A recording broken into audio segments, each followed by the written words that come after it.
ఈ రాష్ట్రంలో ప్రభుత్వం అనేది ఉందా అన్నటువంటిది ప్రధానమైనటువంటి ప్రశ్న. ప్రభుత్వం ఇన్ ద సెన్స్ శాంతి భద్రతలకు సంబంధించినటువంటి ఒక స్టాండ్ ఏదైనా ఉందా అన్నటువంటి ప్రశ్న. ప్రస్తుతం వీటి మీద చొరవ తీసుకోవాల్సినటువంటిది ఈ రాష్ట్ర గవర్నర్. చేతంటే ఆపద్ధర్మ ముఖ్యమంత్రిగా జగన్మోహన్ రెడ్డి గారు కంటిన్యూ అవుతా ఉన్నారు. శాంతి భద్రతల అంశం మీద దృష్టి పెట్టాల్సింది ఈ సమయంలో గౌరవనీయులు రాష్ట్ర గవర్నర్ గారు.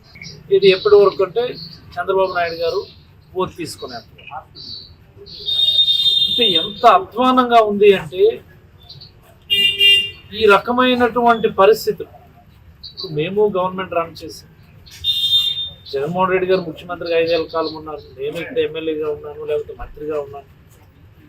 ఏ ఒక్క రోజైనా సరే రాజకీయ కక్షల మీద దాడులు చేసుకోవడం అనేది ఒక్కటంటే ఒక్క సంఘటన. వ్యక్తిగతమైనటువంటి గొడవల్ని రాజకీయ రంగు పులిమి రాజకీయం చేశారే తప్ప ఇక్కడ ఏ రోజు కూడా రాజకీయ కక్షతోనూ మేము గెలిచాము అన్నటువంటి విర్రవీగో, మేము అధికారంలోకి వస్తున్నాము అన్నటువంటి అధికార మతంతో దాడులు చేస్తాము, చంపేస్తాము, మీ సంగతి చూస్తాము అన్నటువంటి మాటలు మీరు ఎక్కడ కూడా వినరు. రాష్ట్ర వ్యాప్తంగా నాట్ ఓన్లీ వ్యక్తిగతమైన గొడవల్ని రాజకీయం చేయటం మాత్రం చాలా పుష్కలంగా గత 5 ఏళ్ల కాలం చూసాం. ఇక్కడ కూడా అంతే. ఈరోజు పలాస మండలం లక్ష్మీపురం పంచాయతీ కిష్టపురం అన్నటువంటి గ్రామంలో మా ఎంపీటీసీ గొండు మోహన్ మరి అలాగే వాళ్ళ బామ్మరిది ఇద్దరి మీద రాడ్లు పట్టుకొని కత్తులు పట్టుకొని దాడులు చేయడం. మరి 5 ఏళ్ల కాలం గొండు మోహన్ అధికారంలో ఉన్నాడు కదా, ఎంపీటీసీగా ఉన్నాడు కదా, ఒక్క గొడవ కిష్టపురంలో అయిందా? ఒక్క సామాన్యుడికి ఆ గ్రామంలో ఇబ్బంది జరిగిందా? ఏంటిదంటే ఎటుపోతున్నామా? మేము రాష్ట్ర ప్రజలందరికీ ఒకటి విజ్ఞప్తి చేయదలుచుకున్నాం. ఈరోజు మా నాయకుడిని ఓడించారు, మమ్మల్ని అందరినీ కూడా ఓడించేశారు. అసలు మేము చేసిన తప్పేంటని అడుగుతా ఉన్నాం. మీకు మంచి చేసినాం కదా, ప్రతి ఇంటికి కూడా మంచే కదా చేసాం. రాజకీయాలకు అతీతంగా, వర్గాలకు అతీతంగా, పార్టీలకు అతీతంగానే కదా మేము పనిచేసాం. మంచి చేస్తే మీకు ఓట్లు అడిగాం. ఎందుకనో మమ్మల్ని చాలా ఘోరంగా తిరస్కరించారు. ఇలాంటి పరిపాలన కావాలన్నా మీరు మమ్మల్ని ఓడించారు.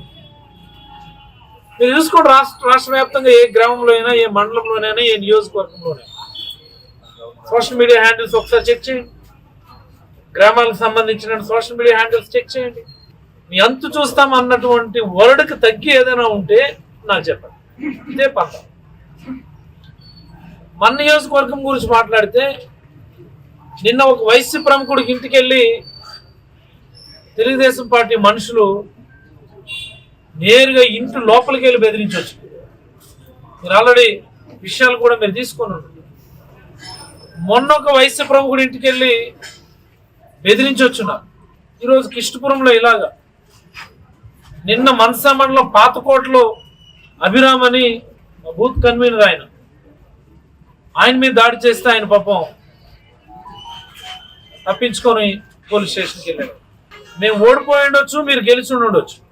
మీరు బలవంతులు అనుకుంటున్నారేమో, ఖచ్చితంగా కాదు అన్న విషయాన్ని గుర్తుపెట్టుకోండి. ఈ రోజుకి, రేపటికి, ఎల్లుండికి, సంవత్సరం తర్వాత అయినా, 5 సంవత్సరాల తర్వాత అయినా ఎట్టి పరిస్థితుల్లో కూడా ఈ నియోజకవర్గంలోనే కాదు, రాష్ట్రంలో ఏ నియోజకవర్గంలో కూడా మీరు వైఎస్ఆర్ కాంగ్రెస్ పార్టీ కంటే బలవంతులు కాదన్న విషయాన్ని గుర్తుపెట్టుకోమని హితవు పలుకుతా ఉన్నాను. దీనికోసమని కాదు మీకు అధికారం ఇచ్చింది. 2014-19లో కూడా ఇలాగనే చేశారు. మేము 3 నెలల వరకు, 6 నెలల వరకు అసలు మాట్లాడకూడదు, రోడ్డు ఎక్కకూడదని మేము అనుకున్నాం. ప్రభుత్వం ఫామ్ అవని, చక్కగా పరిపాలన చేయని, అభివృద్ధి మీద దృష్టి పెట్టని, స్థానిక సమస్యల మీద దృష్టి పెట్టని, ముందు ప్రజలందరూ కూడా కుదురుకొని అని మేము అనుకుంటున్నాం. యాక్చువల్గా కానీ మమ్మల్ని రోడ్డు ఎక్కేలాగా చేస్తున్నారు మీరు. అంటే ఇది అప్పలరాజు గారితో పాటు సోషల్ మీడియాలో నోటికొచ్చినట్టు మాట్లాడతాము, కులాల మధ్య వైషమ్యాలు సృష్టిస్తామనుకునే వాళ్ళకి మొదటి ఆఖరి హెచ్చరిక. పరిపాలనలోని విమర్శలు ఉంటాయి, నేను కూడా దాన్ని ఆహ్వానిస్తాను.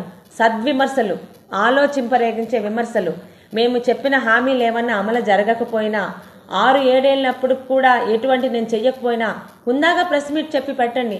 ఏమ్మా శిరీషమ్మ, పలాస మున్సిపాలిటీలో శానిటరీ అన్నావు, ఏది ఇంకా మొదలవ్వలేదు, మంచినీరు ఇస్తా అన్నావు, మొదలవ్వలేదు, రైతులకు నీరు అందిస్తా అన్నావు, మాట్లాడండి. నేను కూడా పట్టుదలగా మీ చేత మాట అనిపించుకోకుండా పరిపాలన చేయాలని ఒక మంచి పట్టుదలతో నేను కానీ నాకు ఈ 5 సంవత్సరాలు సహకరించి నన్ను ఈరోజు గెలిపించుకొని నాతో పాటు అడుగులేస్తున్న ప్రతి ఒక్క పెద్దలు కానీ అదే మాట మీద ఉంటాం. అంతేగాని కులాలను అడ్డం పెట్టుకొని ఈరోజు సోషల్ మీడియాలో నోటుకొచ్చినట్టు మాట్లాడుతున్నారు.